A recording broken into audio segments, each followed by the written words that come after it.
आज दुपारी 2:30 वाजेच्या सुमारास एक ट्रक आणि एका टू व्हीलरचा अपघात झाला आहे.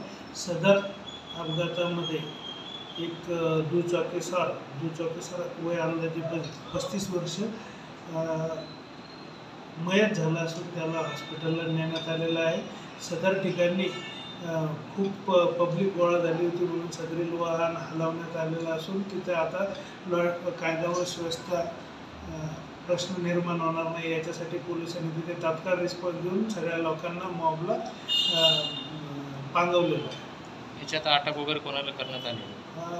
सदरील ट्रकचे चालक व क्लीनर यांना ताब्यात घेण्यात आलेलं आहे, जेणेकरून त्यांना पब्लिककडून मारहाण होऊ नये म्हणून ताब्यात घेऊन पोलीस स्टेशनला आणण्यात आलेलं आहे.